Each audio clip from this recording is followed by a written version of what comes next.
ونصلي ونسلم على رسوله الكريم وعلى آله وأصحابه أجمعين أما بعد فأعوذ بالله من الشيطان الرجيم بسم الله الرحمن الرحيم قال الله تعالى في القرآن المجيد والفرقان الحميد ما كان محمد أبا أحد من رجالكم ولكن رسول الله وخاتم النبيين وكان الله بكل شيء عليما صدق الله مولانا العظيم الصلاة والسلام عليك يا سيدي يا رسول الله الصلاة والسلام عليك يا سيدي يا حبيب الله وعلى آلك وصحابك يا سيدي يا حبيبي يا سيد العالمين.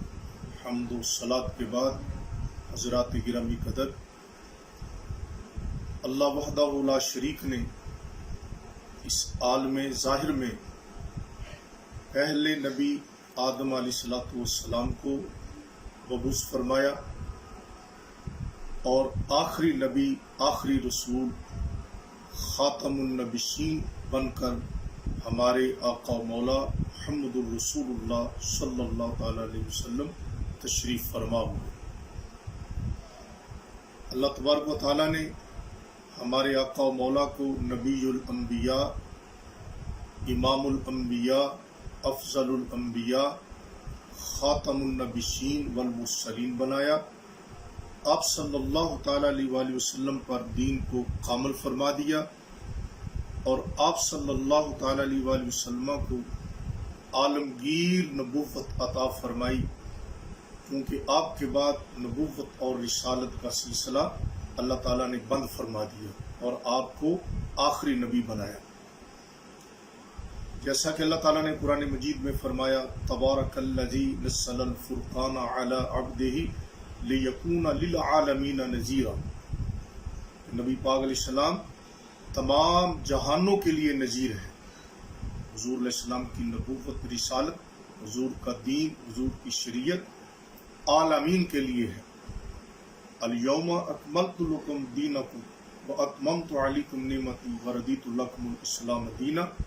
آپ پر دین کو مکمل فرما دیا. ما کان محمد ابا احد من رجالکم ولکن رسول اللہ وخاتم النبیین. اس آیت میں اللہ تعالیٰ نے آپ صلی اللہ علیہ وسلم کو خاتم النبیین فرمایا. خاتم النبیین کا قرآن، احادیث مبارکہ، اجماع امت سے اس کا معنی کہ آپ علیہ السلام آخری نبی ہیں، آخری رسول ہیں، کہ آپ کے بعد اللہ تعالیٰ نے وحی کا سلسلہ، نبوت رسالت کا سلسلہ بند فرما دیا. نبی کریم علیہ السلام کا خاتم النبیین بمعنی آخری نبی ہونا اسی طرح ضروری ہے جس طرح اللہ وحدہ لا شریک کو ماننا، اللہ کو ایک ماننا، وحدہ لا شریک ماننا، واجب الوجود ماننا لازم ہے. اسی طرح آپ صلی اللہ تعالی علیہ وسلم کو خاتم النبیین ماننا لازم ہے. جس طرح کسی نبی نبوت کی رسالت کا انکار کفر ہے، آقا علیہ السلام کی نبوت رسالت کا انکار کفر ہے، اسی طرح آپ صلی اللہ تعالی علیہ وسلم کی ختم نبوت کا انکار بمعنی آخری نبی کرنا یہ بھی کفر ہے. تو جو لوگ نبی کریم علیہ السلام کو خاتم النبیین نہیں مانتے بمعنی آخری نبی، وہ کافر ہیں، مرتد ہیں، دائرہ اسلام سے خارج ہیں. جیسا کہ قادیانی، مرزائی، احمدی، لاہوری یہ اس وجہ سے کافر ہیں کہ انہوں نے نبی کریم ہمارے آقا مولا محمد الرسول اللہ صلی اللہ علیہ وسلم کے بعد مرزا غلام احمد قادیانی علیہ اللعنہ کو نبی رسول مانا.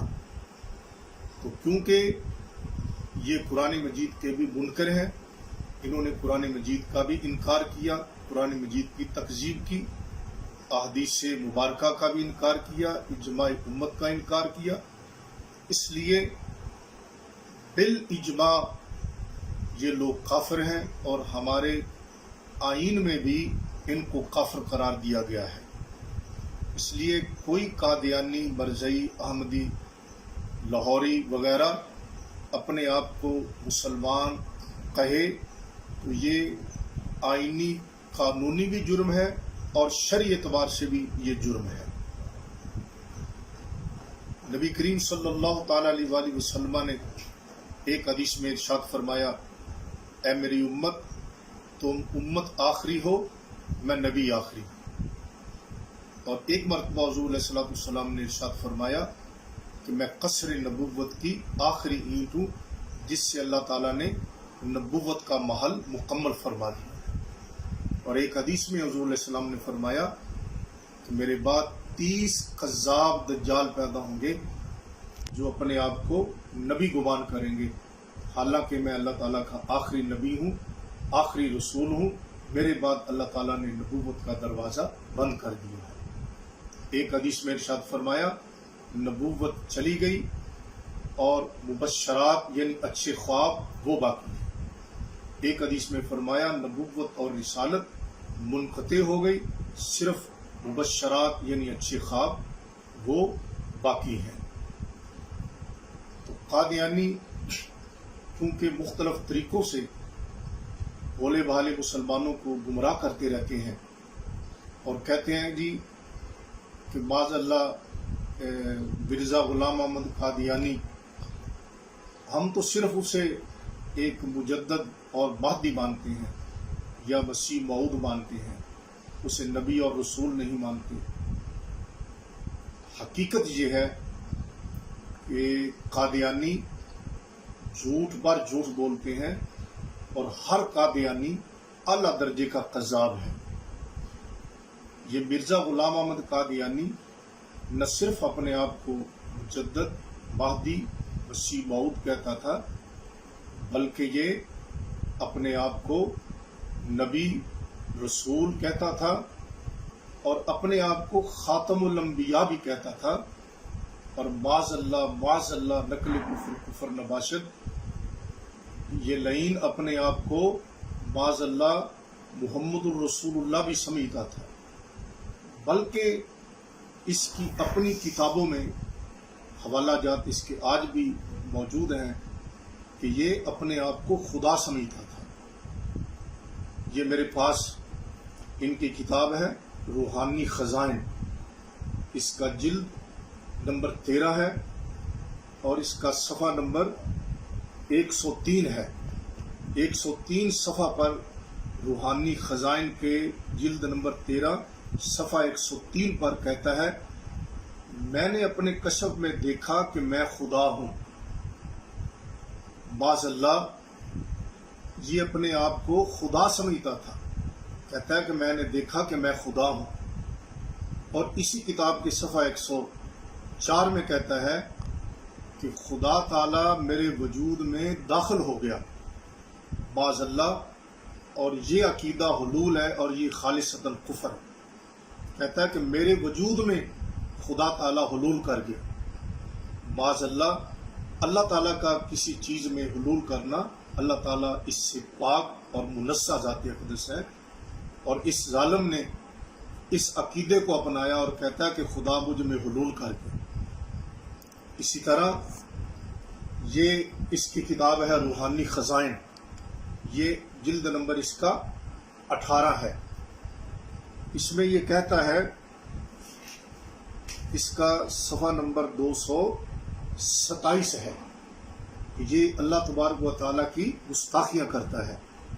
کہتا ہے انی بایاتو کا بایعنی ربی انت منی بے منزلت اولادی انت منی و انا من کا۔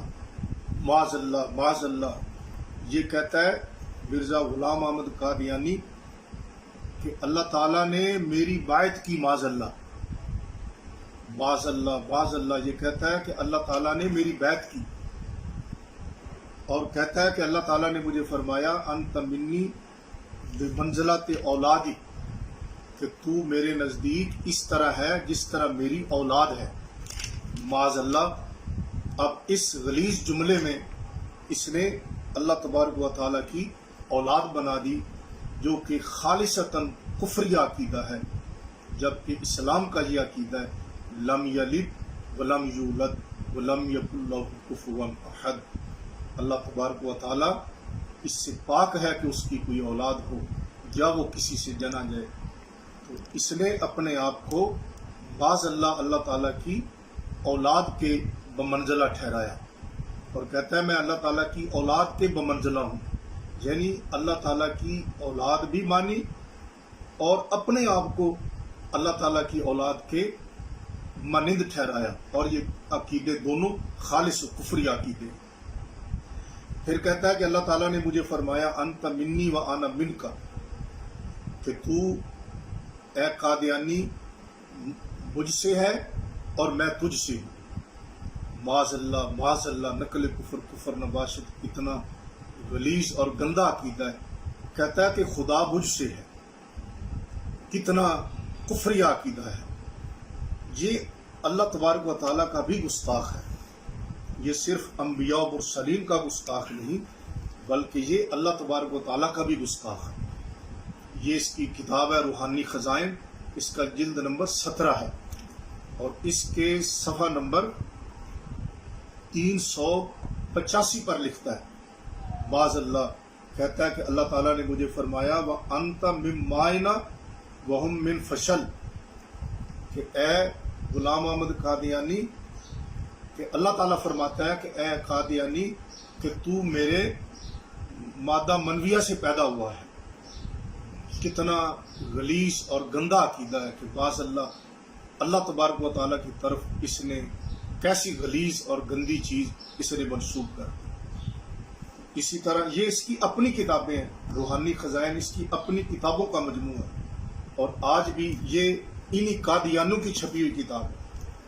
اور اسی طرح یہ اس کی کتاب ہے روحانی خزائن، جلد نمبر 20 ہے اس کا۔ تو اس میں یہ کہتا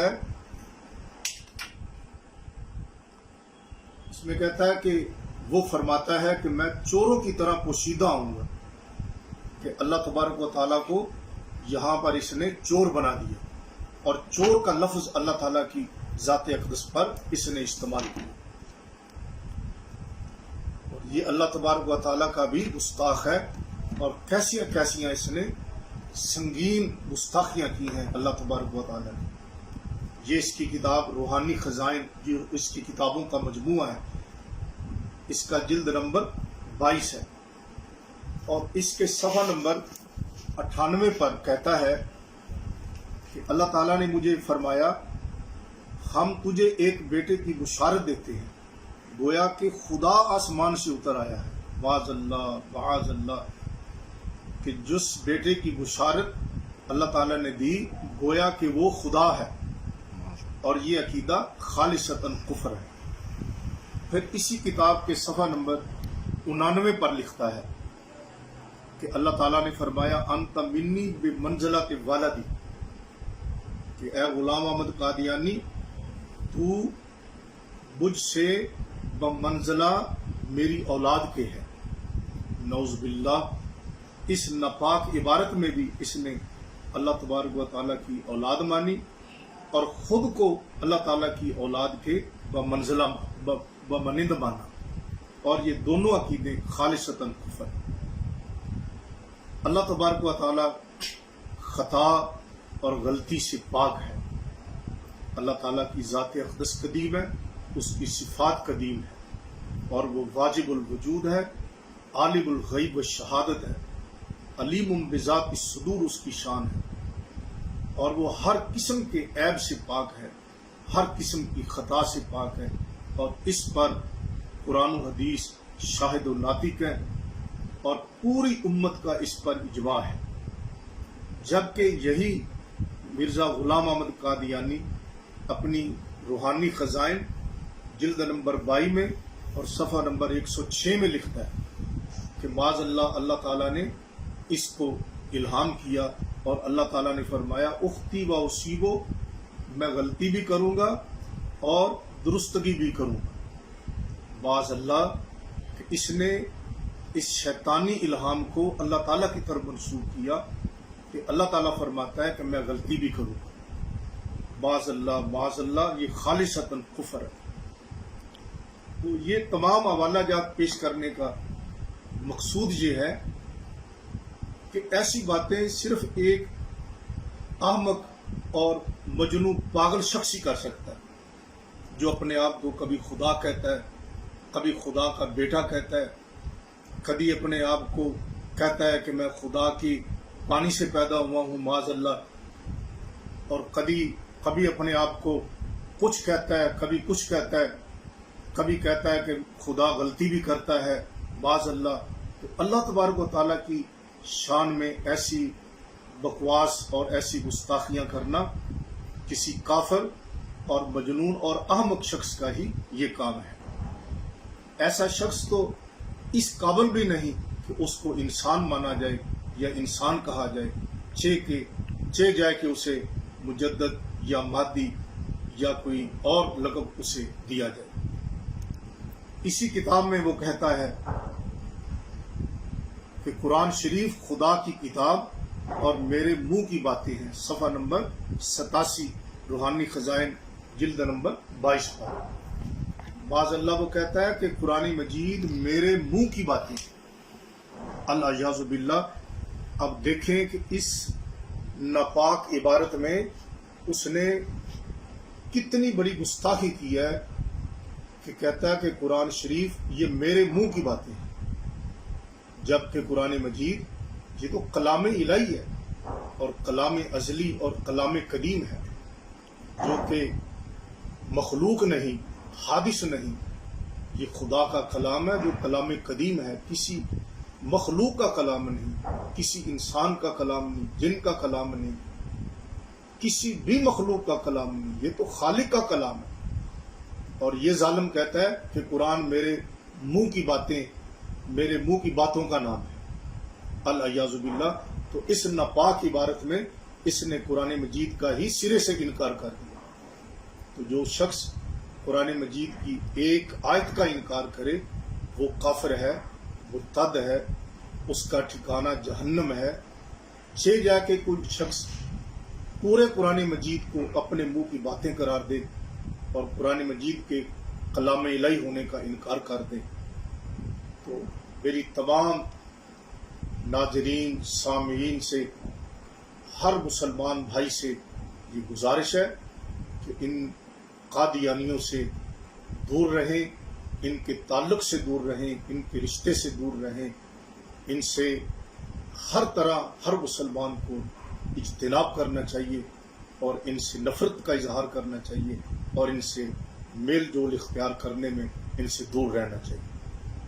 اللہ تبارک و تعالی ہم سب کو دنیا اور آخرت میں نفس و شیاطین کے شر سے محفوظ رکھے، آمین، بجاہ نبی شکل کریم صلی اللہ علی حبیبہ سیدنا محمد و آلہ و صحابہ اجمعین۔